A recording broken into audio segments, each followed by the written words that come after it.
Buenas tardes a todos. ¿Me escuchan? ¿Sí me están escuchando? Sí. Muy buenas tardes. No. Bienvenidos. Gracias. Bienvenidos a todos, bienvenidas. Entonces vamos a comenzar con el encuentro del día de hoy, con una meditación dirigida por Prajapriya Devidasi. Les cedo la palabra y después comenzamos con la disertación. Bienvenidos. Adelante, Prajapriya. Krishna, luego tiene la música prendida. ¿Tengo la música prendida? A ver, permítame. Ajá. Permítame un segundito, entonces. Acabo de apagarla, así que no puede ser, debe ser que está llegando en diferido. A ver.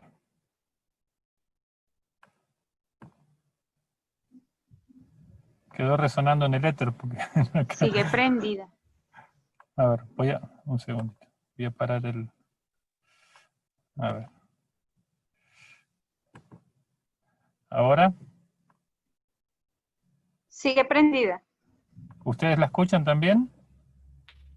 ¿La música? No, yo no. No. No se escucha. No. Parece que solo la madre Brian. Ah, ya. Ya, parece que era mi teléfono.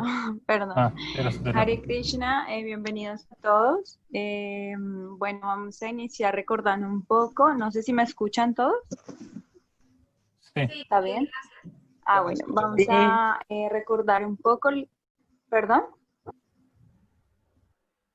Adelante, Ya, sí la escuchamos. Ya. Vamos a recordar un poco lo que vimos la vez pasada. Les hice esta infografía, es un afiche en el que habla acerca del significado del Mahamantra. Entonces, recordamos que Hare es la energía interna. Estas tres palabras del mantra Hare Krishna son Hare, Krishna y Rama. Hare es la energía interna, Krishna es el supremo atractivo. Krishna tiene 6 opulencias, que es fuerza, belleza, renunciación, conocimiento. Krishna es el más rico y el más famoso. Estas son sus 6 opulencias. Está también Rama, que quiere decir la potencia dadora de placer de Krishna. Y bueno, tenemos algunas recomendaciones para cantar el mantra Hare Krishna. La primera es cantar en la mañana antes de realizar cualquier otra actividad. Lo primero que debemos hacer es cantar el mantra Hare Krishna. Hay una hora específica del día que se recomienda este canto, es 1 hora y media antes de que salga el sol. Se llama Brahma Muhurta, ese periodo, y por ejemplo, si el sol sale a las 7, el Brahma Muhurta sería 5:30. Entonces depende de cada país, depende del lugar donde estemos, y esa hora en específico es muy buena para el canto del Mahamantra. También se recomienda tener la yapa. El mantra Hare Krishna se canta con este rosario. Este rosario es de cuentas de Tulasi. Tulasi es la planta sagrada de la India. Y este rosario tiene 108 cuentas en total. Entonces también se recomienda tenerlo en casa. Si no lo tienen, pues bueno, se puede de pronto de madera, así, pero lo importante es que tenga 108 cuentas. Y también pues se recomienda con plena atención, dejando a un lado celulares, tabletas, todo tipo de aparatos para que nosotros podamos absorber todo el mantra Hare Krishna en nuestra conciencia. Aquí abajo tenemos el mantra completo, es Hare Krishna, Krishna Krishna, Hare Hare, Hare Rama, Rama Rama, Hare Hare. Me pregunta si puedes armarlo con piedras. Pues si no tienes de pronto otra cosa, podrías iniciar con eso. Yo recuerdo cuando inicié cantando el mantra, lo inicié con unas bolitas de Shakira, entonces realmente es bueno iniciar a cantarlo, pero si tienes un centro cerca donde puedas conseguir este tipo de rosario, es mucho mejor. Bueno, y el significado del mantra es en español, quiere decir, oh Señor Krishna, oh energía de Krishna, por favor, ocúpame en tu servicio. Entonces eso es lo que nosotros debemos meditar, es la conciencia que debemos tener. en pedirle servicio a Krishna, en estar a su disposición para que Él nos ponga en un servicio. Y de esa manera, si nosotros lo cantamos con esa conciencia, poco a poco nuestra vida se va yendo de manera tal de que nosotros vamos encontrando el servicio adecuado para ocuparnos de lleno en el servicio a Krishna o en cualquier actividad en la que estemos con esa conciencia. Eso nos va a dar el canto del Mahamantra de Krishna, esa conciencia y esa satisfacción interna. Entonces vamos a iniciar un poco la meditación. Entonces les voy a pedir que estén un poco sentados, tratando de que estén un poco rectos todos, su espalda. Ojalá que tengan prendida su cámara para poderlos ver. Y bueno, vamos a iniciar. Entonces, vamos a iniciar con una pequeña respiración de 3 veces, respiraciones profundas para tranquilizar un poquito la mente.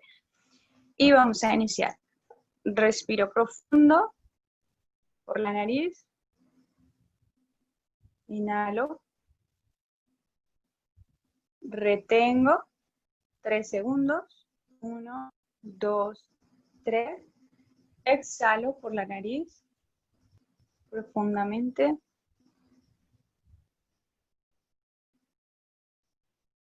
Nuevamente vamos a inhalar por la nariz.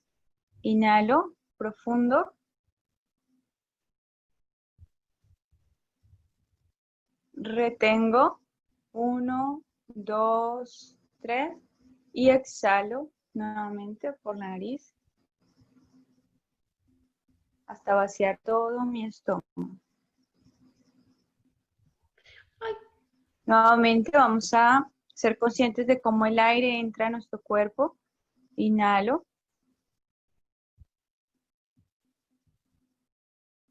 Retengo. 1, 2, 3. Exhalo.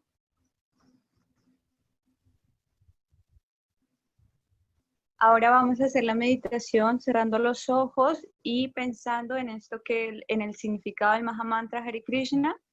Vamos a hacerlo por 8 partes. Entonces yo voy a cantarlo y ustedes lo repiten en sus casas. ¿De acuerdo? Entonces, Hare Krishna.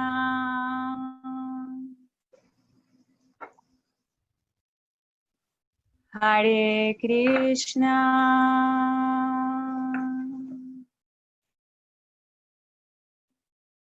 Hare Krishna.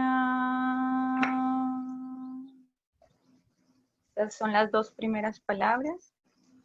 Las segundas son Krishna, Krishna. Voy a cantarlas, ustedes repiten conmigo. Krishna, Krishna. Krishna, Krishna.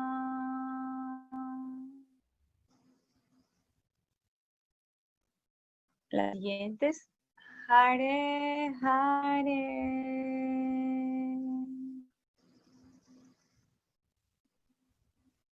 Hare, Hare.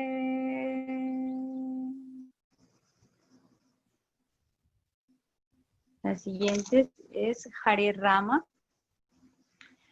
Hare Rama. Hare Rama. Hare Rama. Ahora viene Hare Hare. Hare Hare.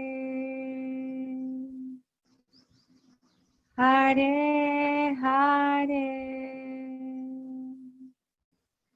Ahora vamos a cantarlo nuevamente en 3 tiempos. Vamos a dividirlo en 3, el mantra Hare Krishna. Bueno, en 4 en realidad. Van a repetir conmigo. Hare Krishna, Hare Krishna.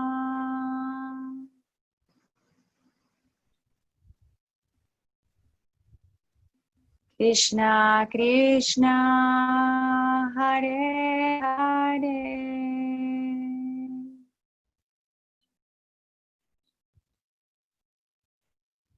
Hare Rama, Hare Rama,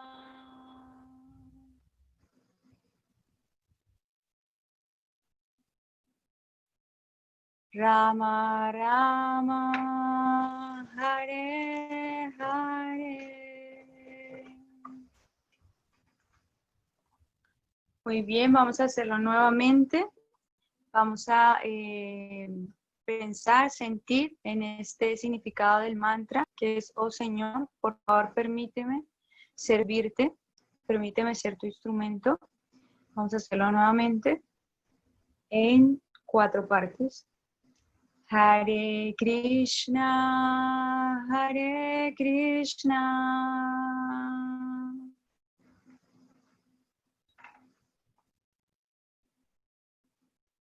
Krishna Krishna, Hare Hare,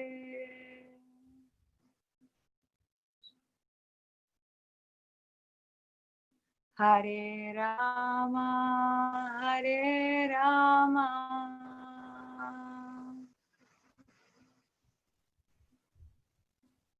Rama Rama, Hare Hare.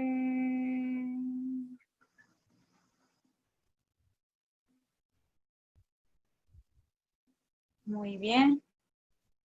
Entonces, bueno, espero que puedan practicar este mantra diariamente. Yo les voy a enviar esta infografía a todos ustedes para que la tengan. Y bueno, no sé si Prabharavinda está ahí. Sí, acá estoy. Muchas gracias. Entonces, Vale, gracias a usted. Bueno, buenas tardes nuevamente. Ahora vamos a comenzar entonces con la exposición del tema de hoy. Gracias, Brajapriya, por la meditación dirigida. Muchas gracias. Y como ella decía, si esto es algo científicamente demostrado a nivel psicológico, fisiológico, que cuando uno canta mantras, cualquier mantra en general, hay una pacificación de la mente, hay una expansión de la conciencia, hay un desarrollo por el sentir de la vida espiritual, y especialmente este mantra, en la concepción védica se llama Maha Mantra, un mantra de mayor potencia espiritual, por lo cual cuando lo cantamos es la sintonía con la energía espiritual, con el Señor Supremo, con ese sentimiento de ofrecer servicio, que es en realidad el síntoma de que uno está avanzando espiritualmente, que quiere hacer servicio al Ser Supremo, a Krishna. Krishna es un nombre del Ser Supremo, como hay tantos otros nombres, como Jehová, Alá, Buda, Yahvé, es el mismo Ser Supremo, solamente que la concepción de Krishna significa el Supremo que tiene el poder atractivo supremo, ¿no? Como cuando cualquier persona tiene una cierta cantidad de atracción hacia los demás, ejerce un cierto magnetismo, por decir así. Cualquier persona, ¿no? Por ejemplo, una mascota, un perro, ejerce cierto magnetismo. O sea, todos los seres tienen cierto magnetismo. Incluso las personas más feas espiritualmente o físicamente, inclusive por lo menos para la mamá y el papá, son atractivos, ¿no? Entonces, el Ser Supremo, Krishna, como se reúne todos los atributos de placer, los atributos de atracción, los atributos de potencia espiritual, los atributos de paz. Entonces, asociarnos con esa persona, como cuando uno se reúne con una persona que tiene buena vibra, buena energía, se entusiasma y se impregna de alegría de esa buena energía que la persona le ofrece, pues qué decir con el Ser Supremo, ¿no? Bueno, pero eso ya se va a ir viendo en próximos encuentros también más a nivel profundo. Vamos al tema que nos compete el día de hoy, que es hablar sobre la conversación que el Dharma, que es el representante de los principios espirituales, religiosos, con el rey Parikshit, el protector de la vida espiritual del reino de Bharata. El Bharata es el nombre que a la India, en realidad los mismos habitantes de la India lo llaman a ese lugar. Bharata también significa tierra consciente de Dios. No lo llaman India, esa palabra India es una palabra que viene desde la colonización inglesa. Pero bueno, antes de empezar con ese tema, vamos a hacer un poquito un resumen una consolidación de los temas que hemos visto en los encuentros anteriores. Entonces, bueno, esto es auspiciado por la editorial Bhaktivedanta Book Trust, que en textos védicos es la editorial más prominente. Acá tienen páginas para ubicar libros, próximamente en Argentina y Chile también, por ahora en México. Vamos, entonces, dice acá. Habíamos hablado en el primer encuentro sobre la austeridad o el autocontrol, la necesidad de controlar los sentidos, porque los sentidos siempre están proponiendo, demandan, como se dice, gratificación irrestricta, y si una persona no los controla, se degrada en la gratificación de los sentidos hasta una plataforma animal. O sea, en realidad los animales, por ejemplo, no tienen ningún retén social, moral. Entonces, vida humana se diferencia de cualquier otro ser biológico por esa capacidad que uno tiene de autocontrolarse y de comprender temas espirituales. Porque por lo demás, que son básicamente 4 actividades: comer, dormir, aparearse y defenderse, son similares las actividades a cualquier otra especie de vida, ¿no? Entonces, como dice acá, austeridad, en términos restrictivos, a la línea que nos permite el autocontrol es no decidirnos, ¿no? Como espiritualistas en general y como yogis, como bhakti yogis, como seguidores de la cultura védica en particular, es no consumir ningún tipo de sustancia enajenante, sobreestimulante, drogas, ¿no? Drogas fuertes y drogas pequeñas. Pero bueno, empezando por las fuertes, por supuesto, primero, y después las pequeñas también. Inclusive, por ejemplo, el café también es una droga pequeña, pero es una droga. No sobreestimula. Entonces ahí en la alimentación ayurvédica hay toda una línea a seguir que se llama alimentación en la modalidad de bondad. Pido a Dayalini si puede estar atenta para ir admitiendo personas. Yo mientras tanto lo voy haciendo, pero si lo hace ella, mejor. Entonces, bueno, lo que decíamos acá, si hay un gusto por las prácticas espirituales, en realidad el autocontrol no es tan complicado, pero por eso hay que descubrir ese gusto. El otro pilar que habíamos hablado sobre la veracidad, y habíamos explicado en ese encuentro que hay 2 tipos de veracidad: la que tiene que ver con los parámetros culturales, sociales, donde vivimos en la sociedad en que nos hemos nacido. Hay distintas sociedades y culturas y etnias en el planeta que tienen un concepto de lo que es veraz, de lo que es ser correcto, pero también hay una veracidad absoluta, que es un patrón general, que es la veracidad espiritual. Y esa veracidad espiritual se remite en términos esenciales a entender que soy un ser espiritual, no soy el cuerpo físico. El cuerpo físico es un instrumento y soy parte y porción de Dios y tengo una relación con Él. Entonces, hablando un poco, porque la otra vez no hemos hablado mucho de la parte de la veracidad espiritual. Por ejemplo, el Bhagavad Gita, en el texto 12 del capítulo 2, dice: nunca hubo un tiempo, eso lo dice Krishna, se lo está diciendo al guerrero Arjuna en el campo de guerra, nunca hubo un tiempo en el que yo no existiera, ni tú, ni todos los reyes reunidos acá para pelear, y en el futuro ninguno de nosotros dejará de existir. Entonces, esta afirmación de Krishna confirma la individualidad eterna que nosotros tenemos como seres espirituales. La individualidad o la personalidad física que tenemos está destinada a perecer. El proceso catabólico comienza desde el mismo momento en que nacemos, solamente que, claro, hasta los 30 años el proceso anabólico, el proceso de regeneración de células es mayor que el proceso catabólico, del proceso en que las células mueren. Pero a partir de esa edad, y eso depende también del estilo de vida que uno lleva, porque hoy en día hay jóvenes que son viejos por sus malos hábitos, ya tienen por consumir drogas o por tener vidas muy exacerbadas, tienen, como se dice, el proceso catabólico muy acelerado y muchas veces mueren muy jóvenes, ¿no? Porque el otro texto que continúa en el Bhagavad Gita dice: en este cuerpo, el ser, el alma encarnada, el alma corporificada, pasa de la niñez a la juventud, a la vejez, y de forma similar después de la vejez no queda todo ahí, no desaparece, sino que va a otro cuerpo, a otro vehículo material en el momento de morir. Una persona con una educación espiritual no va a temer extremadamente ese cambio. Sin duda que es un momento muy difícil porque es una experiencia foránea a nosotros. La muerte en realidad, como nuestra experiencia original de seres espirituales es de eternidad, la experiencia de la muerte es muy foránea y es muy difícil. Pero aún así tenemos que saber que no vamos a morir. Lo que va a morir es este vehículo físico. Entonces, y acá dice que el cuerpo pasa por 6 etapas. Se nace, crece, se desarrolla, pues se madura, se reproduce, empieza a decaer y finalmente muere. Esos son los 6 cambios energéticos del cuerpo, pero el ser es el mismo. Si, por ejemplo, y esto está demostrado a nivel científico, cada 7 años el paquete químico del cuerpo se renueva. Entonces, claro, por ejemplo, si una persona se ausentúa, es decir, 14 años de la casa de los papás y regresa, el cuerpo que posee ya es otro, ya las células que poseen son otras.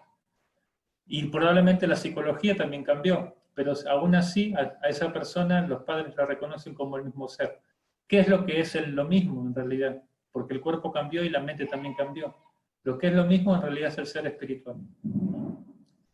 Bueno, esto en esta parte no me voy a tener mucho porque lo otro es el tema que nos compete, pero era importante creo que discutir el tema de la veracidad espiritual. Por ejemplo, hay otro mantra del Gita, en el mismo capítulo, que dice, los videntes de la verdad, y la palabra vidente no tiene que ver con una persona que tiene una bola blanca, ¿no? Y barba larga y mirada perdida en el horizonte y con un montón de humo alrededor. No, vidente significa alguien que ve las cosas en su verdadera perspectiva, lo cual la redundancia. Ellos concluyen que de lo no existente, el vehículo físico, no va a haber permanencia. Es lo no existente en el sentido que no permanece. Y de lo eterno, el ser, no hay cambio. Y esto lo concluyen estudiando las naturalezas de ambas energías. O sea, un investigador espiritual tiene que estudiar la naturaleza del cuerpo y la naturaleza del ser. Se tiene que dar esa posibilidad a uno de entenderse como un ser más allá de una identidad material, formando parte de una nación, una familia, una sexualidad inclusive. Más allá de todo eso, nosotros somos seres espirituales. Otro punto importante para tener en cuenta que se explica en el Bhagavad Gita, en el capítulo 2 también. El capítulo 2 es el capítulo que habla del alma. Dice, Balagra Yata Vagasya Yata Da Kalpitasya Cha, Bhagu Jiva Sabhiyeka Sachanayata Kalpate. Si una punta de un cabello la dividimos en 100 partes y una de esas 100 partecitas volvemos a dividirlas en 100 partes, o sea, la 10.000ª parte de la punta de un cabello aproximadamente es el tamaño del alma. Y en el Gita se explica que el alma está en la altura del corazón y está rodeada por 5 aires vitales que en el proceso de yoga se conocen como prana, apana, vyana, samana y udana. Hay 10 aires vitales en total, pero esos son los 5 principales. Y la práctica del yoga en realidad es para despejar la circulación de esos aires para que la conciencia del ser, la comprensión de que somos seres espirituales se desarrolle. Hay muchos seres humanos en este planeta que no tienen esa comprensión, no han llegado a ese nivel de comprensión. Si uno les pregunta, ¿quién es usted? Él va a decir, yo soy Juan, soy Pedrito, soy Pepito, soy este, soy lo otro. Y claro, todo eso, vuelvo a repetir, no es que no exista, existe, pero es temporal. Entonces no es nuestra identidad esencial que nunca va a cambiar. Eso va a cambiar. Como acabo de leer una frase de nuestro maestro Srila Prabhupada, maestro fundador de la editorial, él decía, un astrólogo muy famoso de la India me dijo a mí que yo era un médico muy piadoso en la vida anterior. Y dijo, yo en realidad ahora no me acuerdo nada de todo eso.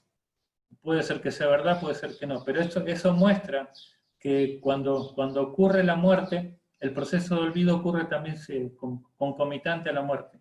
¿Por qué? Porque nosotros para experimentar otros deseos materiales, otra identidad material en la próxima existencia, tenemos que olvidarnos del anterior porque si no vamos a tener problemas de esquizofrenia. Vamos a pensarnos 2 identidades a la vez. Por eso esa situación de que muchas personas quieren hacer, de buscar con un astrólogo que uno fue en la vida anterior, en realidad no es muy recomendable. el arreglo de Dios, de Krishna, es justamente eso, que uno no se recuerde la vida anterior, a menos que uno esté realmente preparado y purificado espiritualmente, ese recuerdo no es productivo. Y aparte, la mayoría de los astrólogos son engañadores, que te van a decir, eso es lo que yo he visto en términos generales, siempre que uno va con alguien para que le diga lo que fue en la vida anterior, si era mujer, si uno es mujer, le van a decir, no, pues en la vida anterior era Cleopatra, y si uno es hombre le van a decir Julio César. O sea, siempre tiene que ser una persona muy importante dentro de la sociedad, no puede ser el barrendero de la calle o algo así. Entonces eso muestra que también la mayoría de esos astrólogos, entre comillas, son muy engañadores. Hay gente seria en esto, en este asunto de la astrología, pero hay que tener también mucho tino, y por eso es mejor no buscar ese tipo de información, a menos que eso sea necesario para entender cómo progresar más espiritualmente. Voy a seguir adelante. El otro pilar que habíamos hablado la semana pasada es el de la limpieza física y mental, de la importancia de limpiar la mente sobre todo. En el libro Srimad Bhagavatam se dice que para poder recibir a Krishna, a Dios en el corazón, Dios en el corazón no se puede percibir a menos que estas 6 malas cualidades se trabajen, se limpien del corazón. La envidia, la locura, la avaricia, la codicia, la ira y la lujuria. Entonces, todas esas impurezas del corazón no pueden coexistir junto con Dios, o sea, no se puede percibir a Dios con envidia, por ejemplo. Dios no está muy de acuerdo con que seamos envidiosos. Locura significa, en este contexto se refiere a una persona que se identifica así excesivamente con su cuerpo y piensa que no hay nada más allá de su cuerpo y piensa que cuando el cuerpo se muere ya no hay más nada que hacer. ¿No? O los estoicistas, ¿no? O los budistas, inclusive, que ellos dicen que cuando se liberan espiritualmente dejan de existir, o sea, no hay individualidad espiritual. Ese tipo de concepciones, tanto las materialistas crasas como las espiritualistas distorsionadas, no nos van a ayudar a entender realmente nuestra relación con el Ser Supremo. Bueno, y lo demás es ipso facto, ¿no? Avaricia, ira, codicia, lujuria, no son cosas con las que podamos agradarnos ni a nosotros mismos, ni a los demás, ni a Dios, ni a Krishna. Y bueno, especialmente el principio de la limpieza que estaba hablando, se trató la semana pasada, es un tema muy controversial, pero se trató en relación con las relaciones interpersonales y especialmente la relación energía masculina, energía femenina, y básicamente, para quedarnos con la idea clara de lo que significa limpieza en relación con este punto, es aprender lo que es una sexualidad consciente o protectora.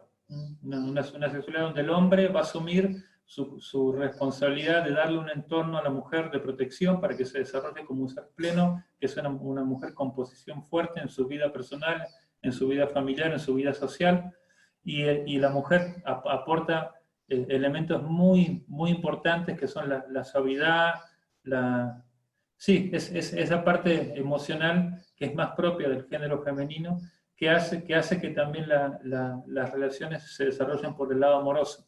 Eso no significa que el hombre no pueda hacer también por esa parte, pero es más preponderante por ese lado. Y como el otro día decíamos, el niño varón se desarrolla con la vibración que le da la madre, y la niña mujer se desarrolla con la vibración que le da el padre. Bueno, entonces básicamente en términos, en la línea restrictiva, no sé si acá se ve porque yo como estoy viendo me ponen otras cosas acá, no sé, sexualidad consciente o protectora, bueno, significa no actividad sexual ilícita. Entonces acá son los 3 pilares. Austeridad u autocontrol implica no consumir ningún tipo de drogas ni embriagantes. Veracidad implica no participar de juegos de azar, especialmente de juegos de apuestas, porque nos hacen vivir en un mundo falso, en un mundo que no viene con nuestro propio esfuerzo. Como dice el Bhagavad Gita, el ser que tiene conocimiento se esfuerza por sus propios medios, sabe que hay muchos factores en el éxito de una acción. Para que tenga éxito financieramente también no solamente depende de su esfuerzo, sino que depende de Yadrichaya, se llama, o Daivi Netrena, la supervisión del Ser Supremo, pero se esfuerza y no quiere ganar la vida fácil, no quiere vivir de apuestas, y normalmente esas personas terminan mal. Y el tercero es, limpieza está relacionado con evitar la actividad sexual ilícita. Entonces, vamos a hablar del tema que les expliqué que íbamos a hablar el día de hoy. Voy a pedir por favor que me apoyen con la lectura de alguno de ustedes, porque como no puedo ver toda la pantalla completa, si alguien me apoya.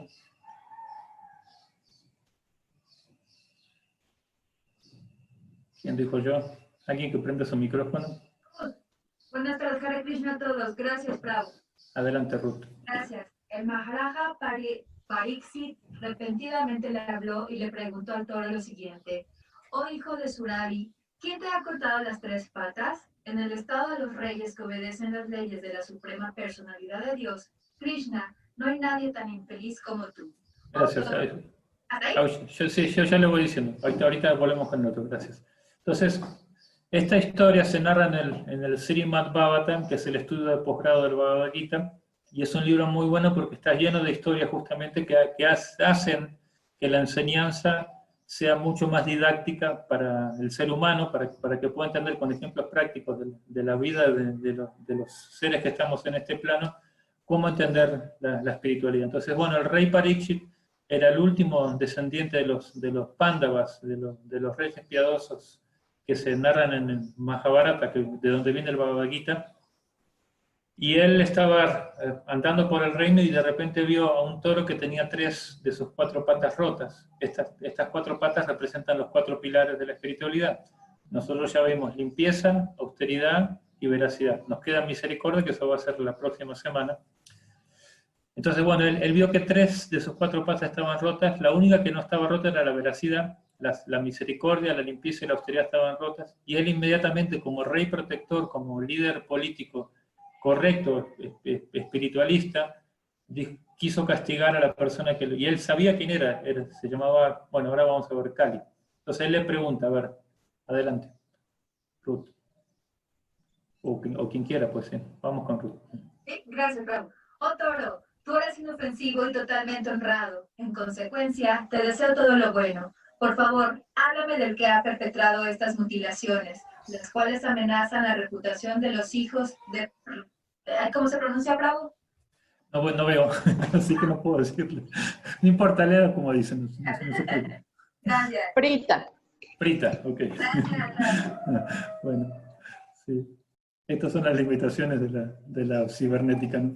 Sí, entonces él está preguntando, a ver, ¿está sufriendo? ¿Quién te ha ocasionado el sufrimiento? Muchas veces nos pasa a nosotros, sabemos que hay causantes directos de nuestro sufrimiento. Ahora, ¿cómo nosotros reflexionamos esto? ¿Desde qué perspectiva lo vemos? Normalmente hoy en día se enfatiza mucho la cultura de la victimización, ¿no?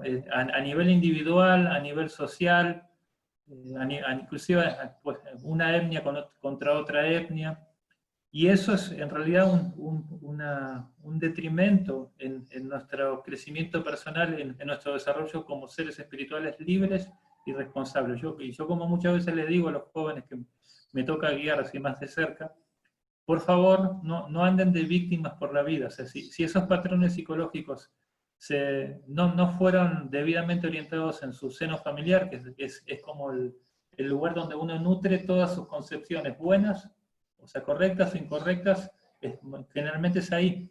Es muy difícil que una persona sea evolucionada por sí misma sin tener influencia de lo que le rodea.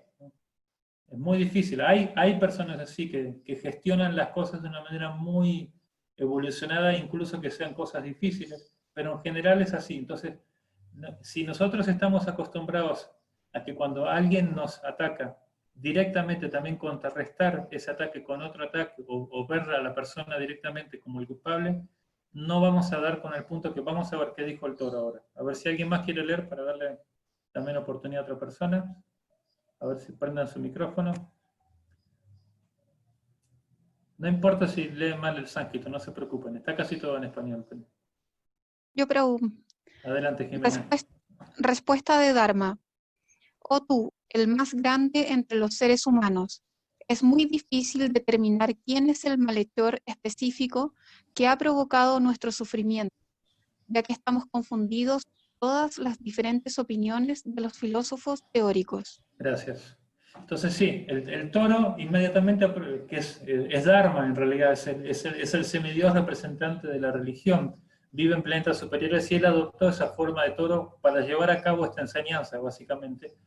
Él dice, en realidad, dentro del contexto védico y en realidad dentro de los filósofos en general, o sea, mismo los filósofos occidentales, también teorizan distintas opiniones de cuál es la causa del sufrimiento.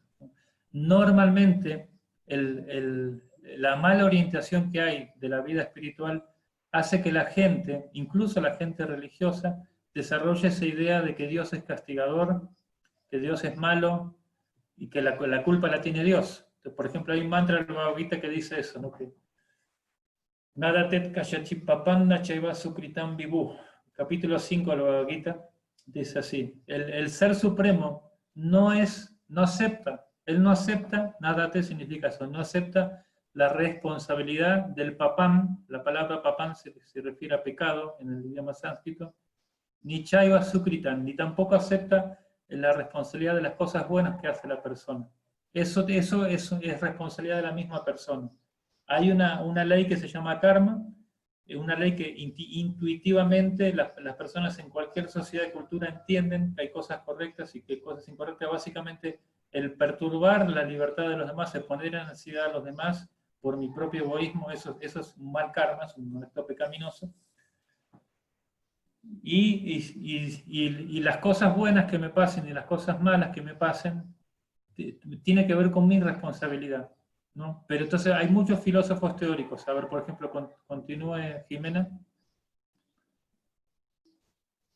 Algunos de los filósofos que niegan toda clase de dualidades declaran que el propio yo es el responsable de la felicidad y la aflicción de uno. Otros dicen que unos poderes sobrehumanos son los responsables, mientras que otros más dicen que la actividad es la responsable, y los muy materialistas sostienen que la naturaleza es la causa última. Gracias. Entonces, esto está haciendo alusión a muchas corrientes de pensamiento que mismo dentro del contexto védico se desarrollan. Claro, yo recién estaba explicando que uno es el responsable y parecería ser que estoy como uno de esos filósofos que dicen acá que sí, el yo es el responsable. En el Bhagavad Gita se habla de tres actores y de tres responsables en realidad. Se dice que el ser es responsable, el ser es individual, la naturaleza material que organiza todo, plasma todo el entorno para que la vida de cada quien se vaya desarrollando, y es muy místico cómo el karma de cada quien interactúa con otros, cómo hay karma colectivo. O sea, en realidad es una ley demasiado profunda para poder entenderla a buenas y primeras, pero a medida que uno va practicando vida espiritual va como se dice, desenredando el ovillo, ¿no? El nudo.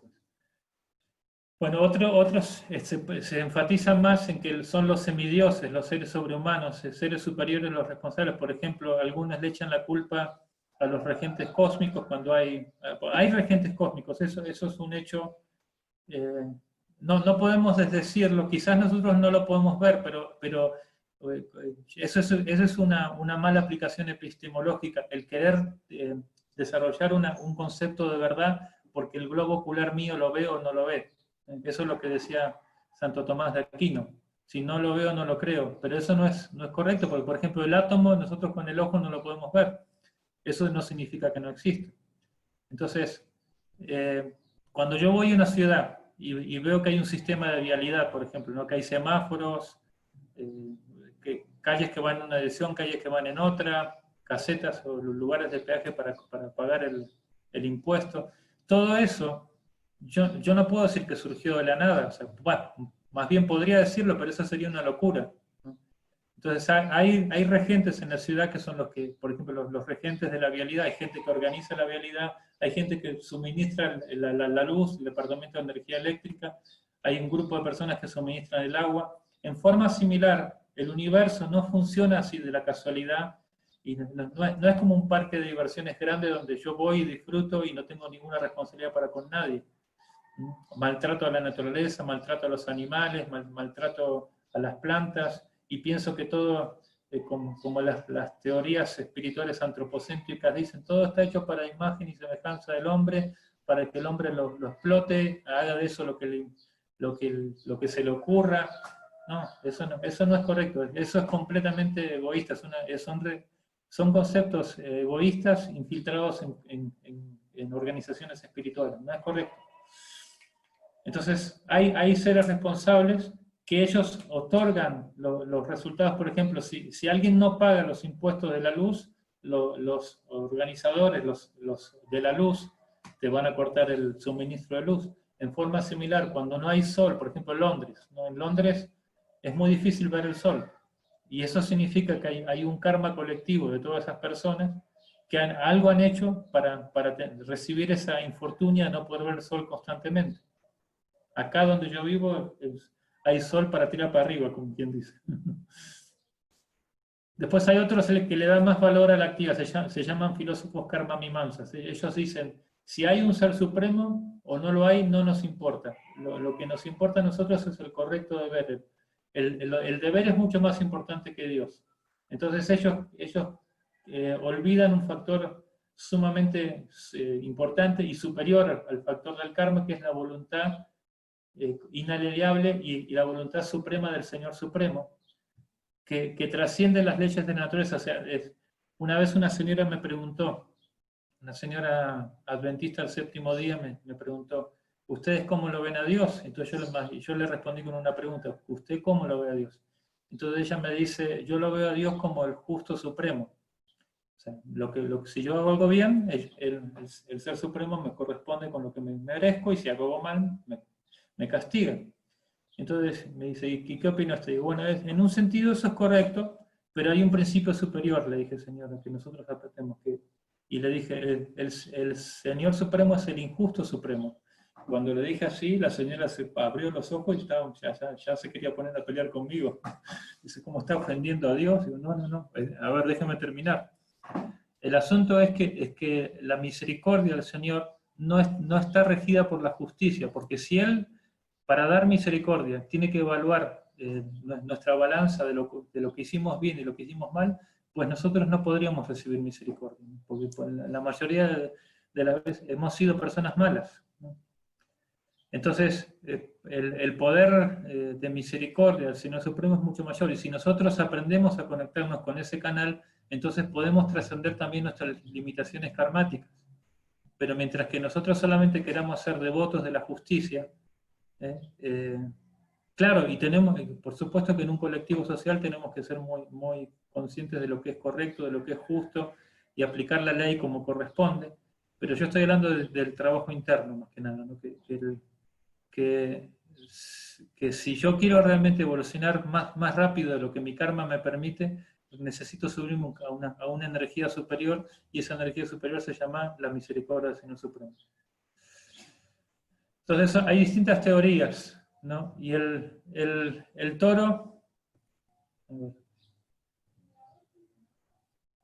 el toro dice, acá está el toro, con 3 de sus 4 patas rotas. En realidad ver a un animal sufrir es para cualquier niño y cualquier persona sensible es un dolor en el corazón, ¿no? Por eso nuestro maestro fundador siempre estaba muy en contra de mataderos organizados, donde inclusive los tratan con tanta violencia a los cerdos, a los pollos, los hacen reproducir simplemente para matarlos. ¿Qué decir de la vaca, que en la cultura védica es considerada como la séptima madre? Porque es la que nos ayuda dándonos leche, sobre todo en el periodo que después la madre ya no nos da leche, nos ayuda de esa manera, ¿no? Entonces, y ahí, claro, voy a repetir, porque en la cultura donde hemos vivido probablemente eso no se ha enseñado, esa sensibilidad no se ha enseñado, quizás no lo podemos ver todavía, pero entonces por eso yo les digo a las personas, sería bueno que pasen por un matadero, ¿no? Para tener esa experiencia que es horrible, pero para poder, como se dice, internalizar un poco es lo que dice el mandamiento moral espiritual general: no le hagas a los demás lo que no quiere que te hagan a ti, ¿no? Y si realmente podríamos, y eso es demostrable fisiológicamente, médicamente, vivir sin depender del sufrimiento de otros, ¿por qué no considerarlo, no? ¿Por qué no? Yo, por ejemplo, hace 35 años que soy lacto-vegetariano y no tengo ningún problema de desnutrición. Es más, la mayoría de los practicantes de ese proceso están sobrenutridos, hasta están bien gorditos la mayoría de ellos. Bueno, entonces el rey quería castigar inmediatamente a Kali. Kali significa era de riña y hipocresía, también es el representante de todo lo negativo, de todo lo malo que hay en el mundo. A ver si alguien me ayuda leyendo esto. También hay algunos pensadores que creen que nadie puede determinar la causa de la aflicción por medio de la argumentación, ni conocerla mediante la imaginación, ni expresarla con palabras. Oh sabio entre los reyes, juzga por ti mismo, reflexionando sobre todo esto con tu propia inteligencia. Claro, entonces él dice, hay otros que se quedan, o sea, que incluyen todos estos conceptos en un concepto general, los conceptos que acabamos de decir, y finalmente aceptan una cosa que dice el señor Brahma. Brahma es el creador del universo, es el, por decir así, el arquitecto que apodera al Señor Supremo, así como una persona cuando tiene mucha riqueza, mucho dinero, no es que construye directamente la casa, sino que contrata una empresa de constructora. Entonces Krishna, el Ser Supremo, también tiene sus asistentes, y el regente de la construcción es el señor Brahma. El señor Brahma vive 311 billones de años en su plano, en su planeta, así que, tiene una vida muy larga. Y él en una frase de un tratado espiritual que él creó, que se llama Brahma Samhita, dice que cuando una dama y un caballero que se jacten de ser damas y caballeros como tal, mientras atraviesan la existencia material con sus sufrimientos y placeres concomitantes, no le asignan como se dice, la culpa al Señor Supremo, y aceptan que eso tiene que ver con el karma, con la responsabilidad de haber elegido hacer cosas incorrectas y correctas, materialmente hablando. Y inclusive llegan a entender que la misericordia de Dios es tan grande que si, por ejemplo, alguien se cortó un dedo cortando papas, si se abrió un poco el dedo, en realidad a lo mejor se tenía que haber perdido el dedo completamente, pero Dios, Krishna, al empezar a hacer un proceso espiritual, empieza a reducirte el karma, empieza a minimizar tu karma. Entonces, y pacientemente espera que toda el karma es como las astas de un ventilador. Por ejemplo, cuando el ventilador está prendido, el movimiento continúa, pero cuando lo desenchufamos, hay algo que en física se llama movimiento de inercia. Las astas continúan andando por un determinado tiempo, pero la fuente de movimiento, que es la energía eléctrica, se desconectó, y por lo tanto en un momento u otro, sea tarde que temprano, las astas del ventilador van a parar. Entonces, en forma similar, el karma sigue andando y se sigue generando karma cada vez que hacemos algo, cada vez que pensamos algo incorrecto, cada vez que hacemos un daño a los demás, estamos generando karma. Si nosotros adoptamos seriamente el proceso espiritual, es como que desenchufamos la rueda del karma, en el sentido que ya no generamos más karma, pero tenemos que seguir recibiendo el karma de las cosas que hicimos antes, y por eso es como esas astas que siguen andando por un rato, y así es como piensa un devoto de Dios. Todo lo que tengo que sufrir me corresponde, y tengo que ser paciente, y si soy paciente, dice el señor Brahma, Sadayavak. En sánscrito, Sadayava significa el justo, ¿cómo se dice? Herencia. Por ejemplo, cuando un hijo es un hijo, si él se queda como hijo, cuando los padres fallecen, él recibe la herencia de sus padres, que es las propiedades bueno, lo que los padres tenían, ¿no? En forma similar, la herencia que uno tiene como espiritualista, si entiende esto y transita la vida con paciencia y aceptando que las cosas que pasan en realidad son misericordia del Señor para crecer espiritualmente, algo que hay un psicólogo ruso que se llama la psicología de la resiliencia, saber cómo encontrarle las cosas positivas a las cosas negativas, algo que en la cultura de victimización no se va a poder lograr. Si yo estoy todo el tiempo echándole la culpa a mis padres que no me criaron bien, al gobierno que no me da lo que necesito, a mi esposo que no sé qué cosa, al vecino que hace ruido, al perro que ladra no sé qué, o a mi hijo que me extorsiona emocionalmente. Si todo el tiempo estoy en que los demás tienen la culpa y yo soy el puritano o la puritana, la santita o el santito que nunca hice nada y por qué me tiene que pasar todo esto a mí, finalmente me enojo con el creador de todo, que es Dios, entonces no voy a poder crecer realmente como ser espiritual. Por eso dice acá, Sutta Goswami, que es el que está narrando esta historia, dice, o mejor entre los brahmanas, se la está narrando a un grupo de sabios que se habían reunido hace 4.000 años atrás para hacer sacrificios, o sea, ritos religiosos para beneficiar a todo el planeta. Y el representante de ellos se llama Shaunaka Rishi, se lo llama Brahmana, persona que ve todo desde el punto de vista espiritual. Dice, entonces le está diciendo, al oír esto, cuando el rey escuchó esto del toro, que es el representante de la religión, el emperador se sintió plenamente satisfecho, complacido, y sin error ni lamento dio la siguiente respuesta. Vamos a ver esta respuesta, que es la última, ya para dar una reflexión. Ay, perdón, estoy yendo para otro lado. Ahora sí, ¿habrá alguien que quiera leerlo, por favor? ¿Alguien más que se anime? El rey dijo, oh, tú que tienes la forma de un toro, tú conoces la verdad de la religión y estás hablando de conformidad con el principio que dice que el destino dispuesto para el que perpetra actos irreligiosos es el mismo que se dispone para aquel que identifica al autor.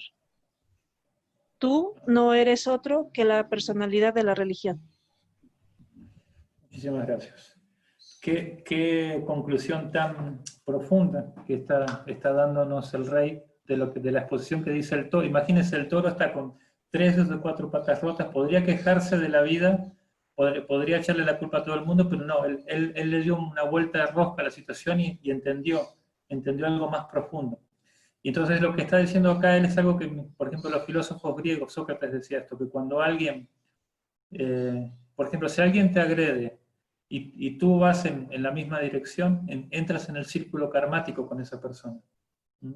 Por ejemplo, si uno ve las malas cualidades de la otra persona, hay una especie de ósmosis sutil, espiritual, que hace que esas cualidades se absorban en uno. Y por el contrario, si uno practica la cultura del aprecio hacia las buenas cualidades de los demás, incluso cuando esas personas tienen muchas carencias, hay que tratar de encontrarle, así como decía nuestro maestro fundador Srila Prabhupada, cuando una abeja está en un basural lleno de basura, lleno de excremento, pero ve una florcita pequeñita, la abeja no va a poner foco en el basural, ni en el excremento, ni todo lo feo, sino que va a la florcita pequeñita que está en medio de ese basural. Y de la misma manera también cuando la mosca, ¿no? Está en un jardín hermoso, pero hay un pequeño pues, así, de excremento, popó de perro, de lo que sea, de gato, la mosca no va a buscar la flor, va a ir al excremento. Entonces, mentalidad de mosca significa eso, personas que tienen un montón de buenas cualidades, pero solamente están buscando lo malo. Y eso tiene que ver mucho con la envidia, porque como tengo muchas carencias, no me siento bien si la otra persona está bien. Porque básicamente es eso, tengo baja estima. Entonces tengo que encontrarle el defecto a los demás para poder justificar que yo también estoy mal. Es una psicología muy sutil, pero si nosotros somos autoanalíticos, muchas veces pasa eso en nosotros. Entonces, bueno, el que perpetra, el que identifica al autor, en este caso el Kali, como el causante, es tan responsable como el autor mismo, ¿no? Por ejemplo, Kali era responsable, obviamente, él había roto las tres patas al toro, él era responsable. Pero si yo solamente me centro en la culpa que tiene esa persona, en lo que él le hizo mal, entonces yo no entiendo que eso está puesto por disposición del destino. Esto es algo... el karma es algo muy, muy, muy complicado y muy sutil. Yo les voy a compartir una historia personal que muestra, ¿no?, cómo uno, a pesar de estar practicando vida espiritual, comete muchos errores, y esos errores regresan. O sea, el karma es así, ¿no? Esos errores te regresan, pero con una inteligencia que te da Krishna desde adentro, y también que te dan los guías espirituales para poder darle la interpretación correcta y finalmente dar un paso para adelante y no volver a cometer los mismos errores. Es una historia, como digo, yo se las voy a contar en confianza, y como algunas de las personas acá presentes probablemente conozcan detalles de las personas que no voy a dar los nombres, bueno, un solo nombre sí voy a dar, pero les pido por favor que quede acá esto, ¿no? Había un practicante de conciencia de Krishna que un poco orgulloso, ¿no?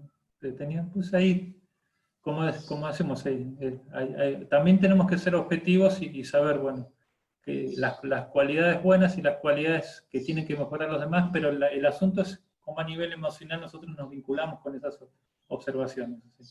Obviamente, si nosotros vemos que las personas tienen defectos, pero lo vemos con los ojos de afecto, de querer tratar de contribuir, de querer ayudar, está bien ver los errores, porque tampoco podemos ser ciegos. Pero si nosotros vemos los errores con esto de así machacarles, y eso no está bien.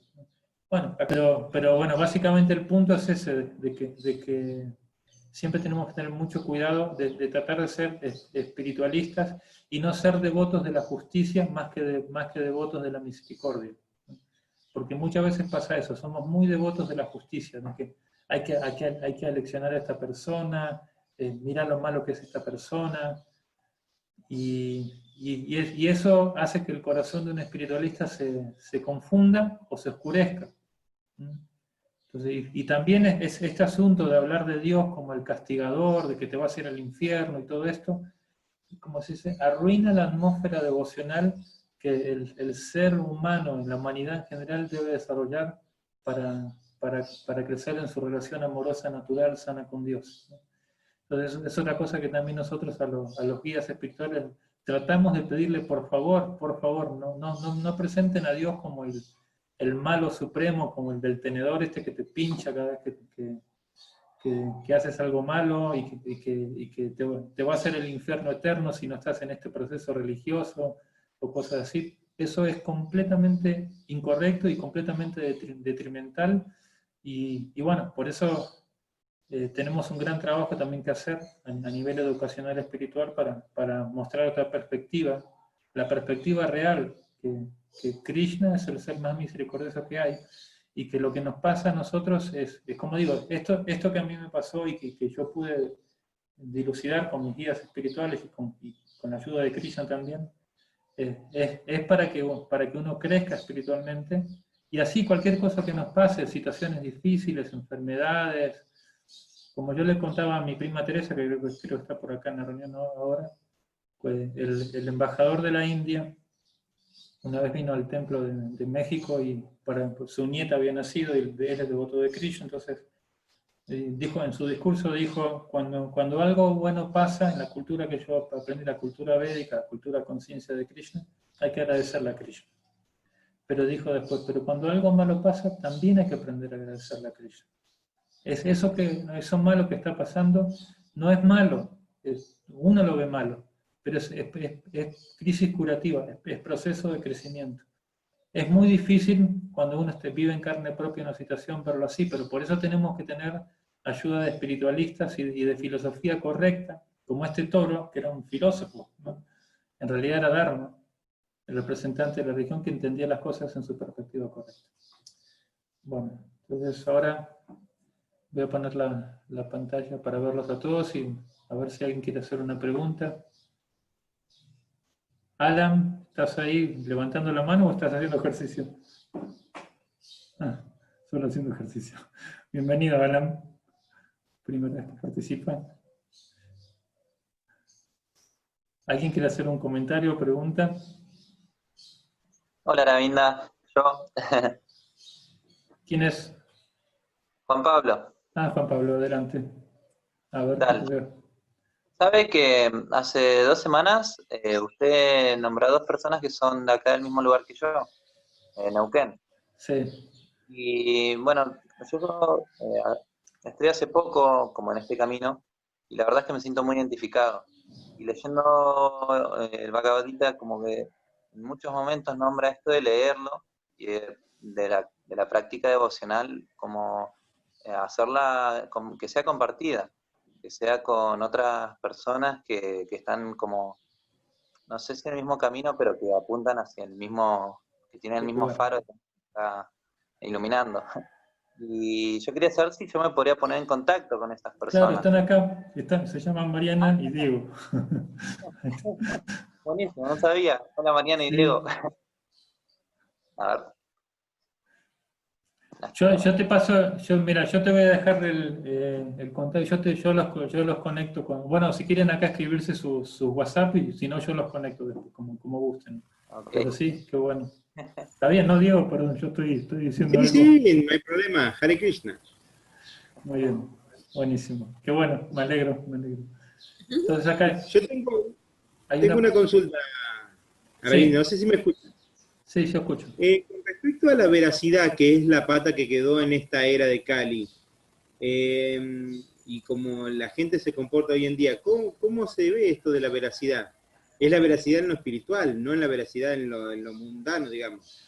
Sí, la verdad de la ciencia espiritual está manifiesta en los Vedas, todavía están los Vedas ahí para consultar, están ahí la información correcta. Por ejemplo, este análisis que acabamos de hacer, hay muchos diálogos así en el Bhagavatam, en el libro. El Bhagavatam, el Bhagavad Gita tiene 700 páginas, son 700 mantras, ¿no? Y el Srimad Bhagavatam tiene 18.000 mantras. Es como son 13 volúmenes del tamaño del Bhagavad Gita, más o menos. Y ahí está lleno de historias con perspectivas filosóficas, espirituales, para entender el karma, para entender cuáles son los obstáculos en la vida espiritual, cuáles son qué hacen los seres místicos, qué son los yogis, qué hay en otros planetas. O sea, cualquier pregunta existencialista, intelectual, qué es el mundo atómico, matemática, todo puede estar ahí, pero principalmente el conocimiento acerca del ser se llama Bhakti Vedanta. Vedanta significa en relación con el ser espiritual y Bhakti significa en relación con el ser espiritual supremo, con Krishna. Desarrollar esa relación, esa sensibilidad amorosa con él. Entonces... Muchas gracias, ahora sí, gracias. Gracias. Entonces estaba, bueno, Karina Acevedo, que es de Nopal, está con la mano levantada. ¿Quiere decir algo? Hare Krishna devoto, gracias por la clase. Yo quería preguntar, si cuando el toro está hablando y está diciendo, estuvo bueno esa forma de decir, de no acusar a Kali, que fue quien le cortó las piernas, sino que en esa, yo me acuerdo cuando lo leí la primera vez, nunca entendía por qué le va a cortar las piernas, por qué no va a sufrir, por qué está sufriendo y encima de caerle las lágrimas, como va describiendo el verso, no la entendía, porque siempre lo veía con ojos de materialista, o sea, como algo que es una fábula, una cosa muy, muy extraña, y muchas veces lo había leído, pero hace poco lo volví a leer y decía exactamente como lo estás explicando vos, realmente nosotros tenemos una situación con muchas capas, como que tenemos lentes y esos lentes cada vez los tengo que usar cada vez más finitos. Y lo que es la velocidad cuando en el verso que va explicando, como lo explicaste vos, te hace reflexionar, decir, pero ¿por qué no le va a decir? ¿Por qué no le va a decir si fue aquel que está ahí? Y no era una situación que uno cree que no, que las cosas tienen que ser así, no, pero si fue aquel. Entonces, mi pregunta sería, ¿que psicológicamente estamos como en un chip siempre? Y que esta es cuando empieza a hablar el toro, es la verdadera espiritualidad. ¿Puede ser así?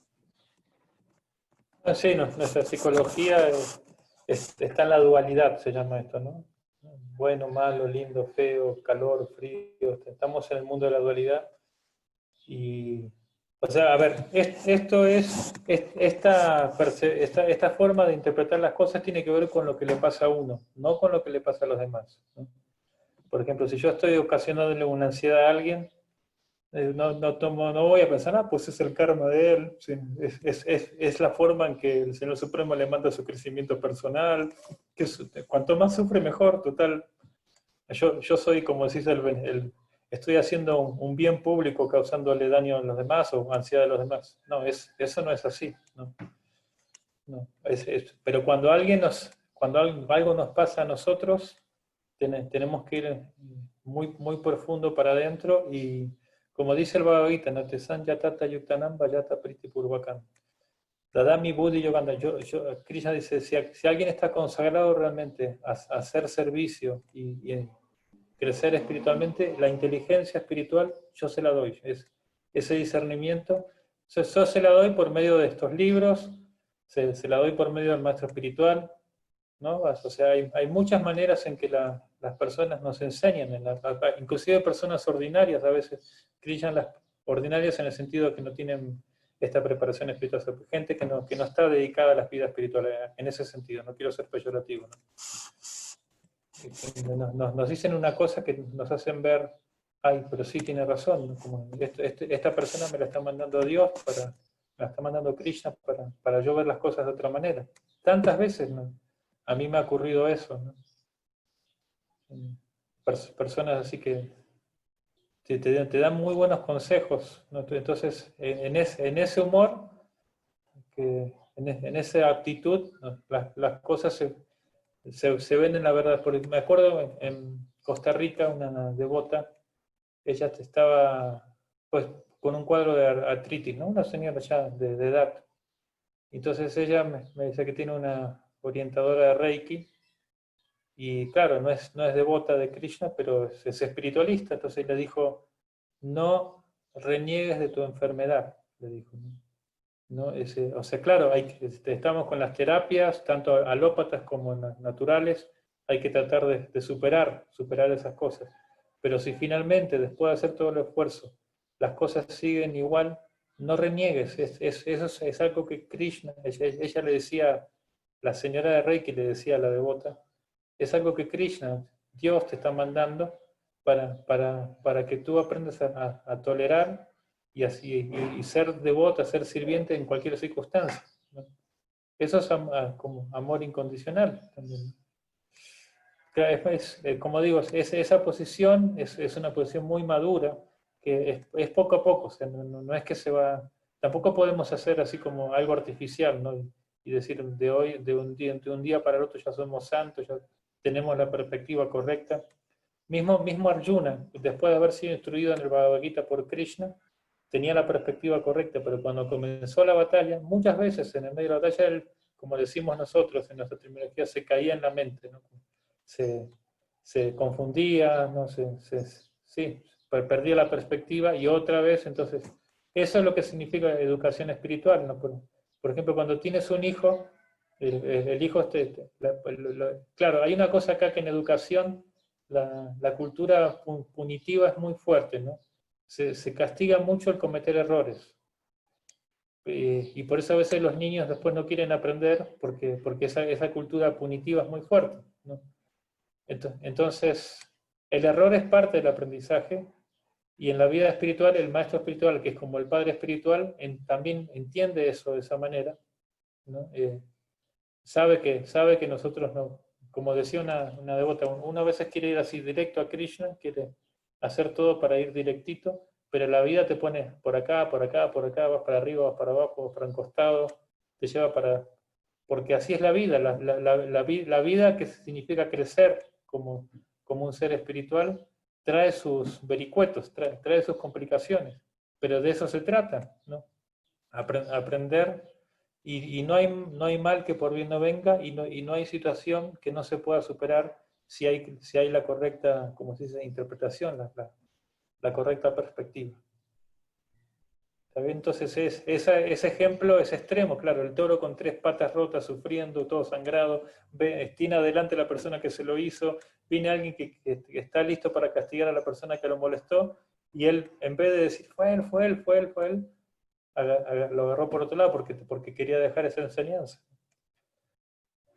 Y vuelvo a repetir, eso no significa que a nivel social nosotros no debamos hacer las cosas que corresponden. Por ejemplo, si una persona comete un delito, tiene que ser castigado socialmente como corresponde. Por ejemplo, si roba, asesina, viola, ¿no? Lo que sea que sea incorrecto tiene que recibir su castigo correcto. A ver si hay alguien más que quiera. Creo que había visto otra mano levantada.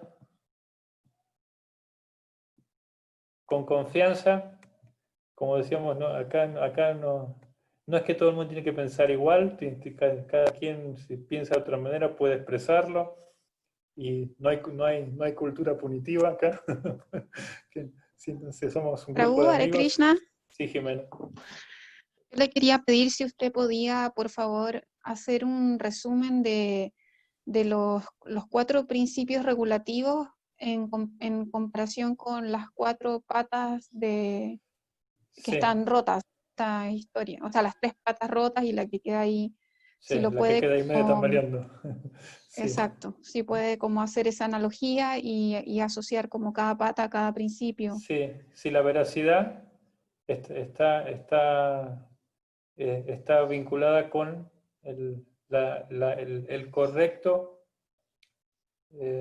Bueno, perdón, vamos con la primera. La austeridad está vinculada con el autocontrol. O sea, una de las patas es la austeridad, y eso significa si no evitamos el consumo de drogas, cosas que enajenan nuestra mente.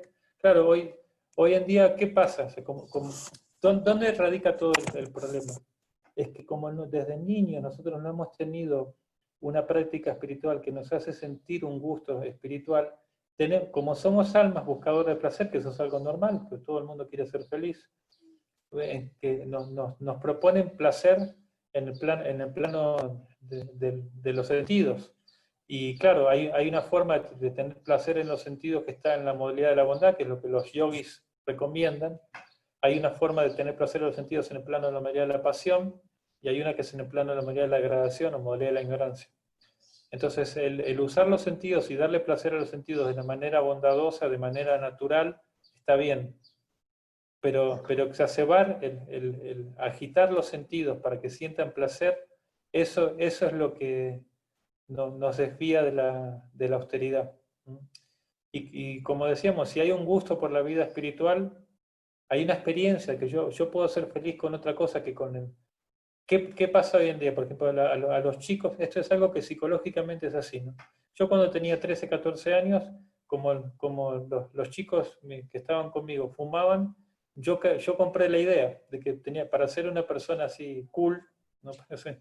Tenía que fumar. Compré la idea. Claro, después como en realidad yo inclusive la primera vez vomité, es horrible, ¿no? Pero compré la idea, y ya después de un tiempo, gracias a Krishna, como yo quería ser espiritualista desde chiquito, quería ser devoto, pues ya conocí a los devotos y dejé eso. Pero ¿qué pasa con los chicos hoy en día? Van a las secundarias, chicos de 13, 14 años, y la gente que se dedica al comercio de drogas le regalan marihuana, por ejemplo, ¿no? 2, 3 cigarritos de marihuana te lo regalan. Cuando ya agarraste el gustito, ya después te lo empiezan a vender. Entonces ya sí es un cliente de por vida, casi. Y claro, ¿y por qué es eso? Porque el joven, primero que no tiene la perspectiva, probablemente tiene un entorno familiar complicado, los padres no lo cuidan como corresponde, hay miles de circunstancias, lamentablemente, hoy en día, ¿no? Y aparte de eso, es que no tienen gusto por la vida espiritual. Si hubiera una práctica espiritual que contraste, es un gusto superior con un gusto de eso, entonces habría más fuerza. Entonces, claro, cuando uno empieza a entender todo esto, y entiende que tiene que ser un devoto, un espiritualista, ¿no? Y tiene malos hábitos, no va a ser fácil, ¿no? Y toma un proceso, es un camino gradual. Pero cuanto antes uno se determine, es mejor, porque hay mucho que hacer para avanzar en la vida espiritual. No podemos retrasarnos demasiado, pensar, no, lo voy a hacer en la próxima vida. ¿Quién sabe si la próxima vida va a ser humana? Entonces, mejor ponerse las pilas ahora. Entonces eso, la austeridad es una de las 4 patas y está vinculada con el principio de no intoxicarse. La veracidad está vinculada con el principio de no jugar al azar, no apuestas, ese tipo de cosas. Que, por ejemplo, mira, en Las Vegas, cuando uno entra a la ciudad, dice ciudad del pecado. Así dice. Parece como que, por lo menos como dicen, guerra avisada no mueren inocentes, por lo menos te están avisando lo que vas a encontrar ahí. Y después la otra, la limpieza, que iba por el lado profundo de las malas cualidades y está vinculada con la sensualidad egoísta, con la sensualidad disfrutadora egoísta, que, no, por ejemplo, ¿no? la trata de mujeres, el aborto, o la vida sexual como si irresponsable, que pues dejan embarazada a la joven y el muchacho se va, se desentiende. Ese tipo de cosas traen muchos problemas a la sociedad, traen muchos problemas a las personas implicadas, y para avanzar espiritualmente se complica. No es imposible, pero se complica mucho. Y la otra pata es la misericordia, que tiene que ver con este asunto, y eso lo vamos a ver la próxima semana, más en detalle, que es con ese asunto de ser sensible al sufrimiento de los demás, ahimsa, la no violencia. Entonces, en un punto, como Gandhi decía, por ejemplo, cuando el ser humano realmente sea evolucionado, va a entender cómo respetar a sus hermanos los animales, que básicamente es no comerlos. Y claro, y vuelvo a repetir, como nos han vendido la idea, pues la medicina lamentablemente está plagada de engaños. Por ejemplo, la farmacología es la industria del consumo. O sea, te tienen que vender la idea que si no hay consumo de fármacos, no vas a poder llevar tu vida de una manera normal. Y los que practicamos yoga, pues, es muy raro que tomemos fármacos. Se puede hacer, como se dice, procesos curativos con medicina natural, porque los fármacos generan mucha dependencia y tienen que consumir. Por ejemplo, cuando hubo la gripa esta fuerte que hubo acá en México, ¿cómo se llamaba? La gripa A, no me acuerdo cómo era el nombre. Que también hubo así como un parate de toda la población. Una amiga mía que yo conozco, es una devota, trabajaba en venta de fármacos y me decía que ellos facturaban $1.000.000 mexicanos, que serían como, ¿cuántos dólares? Son como $50.000, ¿no? Más o menos, al día. Porque claro, vendieron la idea de que si no se consumía ese fármaco, la gente se iba a morir rápido y no sé qué cosa. Claro, esto no quiere decir que la medicina alópata no tenga cosas muy buenas, por ejemplo, en lo que tiene que ver con la parte motriz, ¿cómo se llama? Cuando uno tiene problemas, por ejemplo, si te rompen los huesos, no es con medicina natural que te lo vas a curar, hay que ir a enyesarse, hay que hacer todo el proceso que corresponde, ¿no? Y a veces hay que tomar cosas así, medicinas alópatas, pero en general, si uno sabe, sabe que tu alimento sea tu propia medicina, decía Hipócrates, creo que era el padre de la medicina. Entonces, hay maneras de evitar la farmacodependencia. Bueno, pero me fui del punto, yo estaba hablando del asunto de la... Bueno, bravo. Igual quería... de la sensibilidad, de decidirse a ser vegetariano, pero también tener una información correcta nutricional, o sea, apropiadamente, para que tampoco uno se desnutra, ¿no? Continúe, perdón.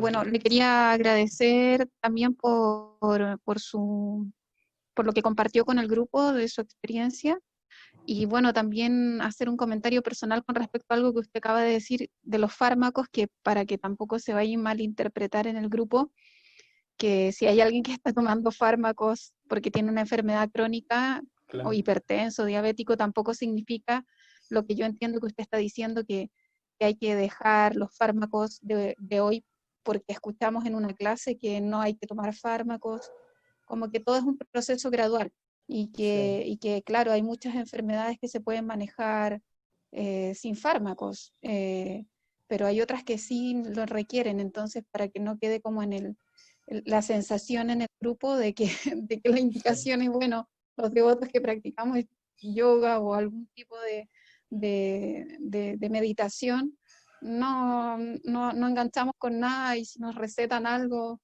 por ahí algún médico que descubre algo grave, o no sé, un cáncer o algo así, claro. como que eso quería como acotar, pero... No, muchas gracias, sí, porque lo que pasa es que cuando se da una clase general hay muchos temas particulares que se le escapan a uno. Pero yo siempre soy un crítico social, perdón, pero lo estoy haciendo como una puntualización social de cómo la gente que maneja las grandes empresas tienen el concepto. Ahora, que es verdad lo que usted dice, o sea, si se requiere, por ejemplo, yo ahora estoy tomando paracetamol, usted sabe, usted es dentista, es una de mis guías, me está orientando con esto. Y sí, si se requiere hay que hacerlo, porque el principio básico es hacer todo lo que sea necesario para que el cuerpo esté sano, para poder seguir haciendo nuestra actividad de crecimiento, nuestras actividades cotidianas y nuestra actividad de crecimiento espiritual. Pero o sea, no volverse como hipocondríacos, ¿no? Que eso ya sería el otro extremo, que por cualquier cosa me siento enfermo, por cualquier cosa tengo que ir corriendo a tomar un medicamento. Ese es un extremo. Y el otro extremo es el que usted dice, no, pues no, yo no dependo de nada, como soy devoto, ya estoy liberado. Eso es una tontería también. Entonces, como sentido común, básicamente, ¿no? Como es tener un sentido común, como usar bien el sentido común. Bueno, no sé si alguien quiere hacer un último comentario o pregunta, si no, ya vamos terminando por acá. Mi prima Lidia o Teresa, ¿quieren hacer algún comentario? De Karani.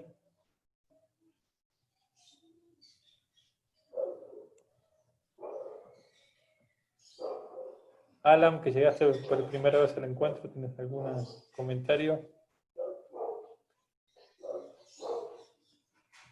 Alan vive en León, cerca de donde yo vivo. Lo conocí hace un tiempito atrás.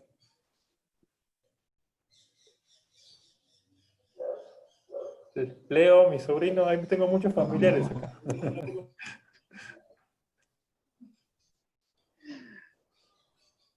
Bueno, somos muchos amigos acá, ¿no? Teresa, ¿quieres decir algo? Lidia tampoco está ahí. Todo bien. Casi no se escucha. Ahora sí te escuchamos, Alan. ¿Ya? Sí, te escuchamos. Pues aquí, gracias por hacerme, y estamos pendientes viendo los temas. Me gusta mucho, explica, yo entiendo muy bien todo lo que explica, y llama mucho la atención. Gracias. No, se cortó un poquito, pero entendí que te gustó y que entendiste la mayoría de los conceptos. Está bien. Bueno, entonces les agradezco mucho a todos la participación, nuevamente, por el tiempo que se toman, por la paciencia. Y yo sé que algunas cosas son así un poco balde de agua fría, pero tienen como el propósito es bien intencionado para que pues, todos hagamos un pasito más en la vida espiritual. Y el próximo encuentro ya sería el último de este tema de los 4 pilares. Pues bueno, y nos vemos, ya les aviso, la próxima semana. Acá está en el chat, Juan Pablo, está el contacto, no sé si ya se pusieron ustedes los contactos. pero no sé si ya lo viste. Si no, yo te lo hago llegar. Porque tú estás con Víctor, ¿no? Conectado. Ok, yo se lo paso. Que tengan muy buenas tardes. Gracias a todos por participar. Nos vemos en el próximo. Hare Krishna. Hare Krishna. Hare Krishna, muchas gracias. Hare Krishna. Muchas gracias. Muchas gracias. Muy linda charla, gracias. Hare Krishna. Gracias. Gracias. Siempre maravilloso. Leo, después te cuento un chiste, Leo. Sí, re. Ahora sí porque tengo abejita.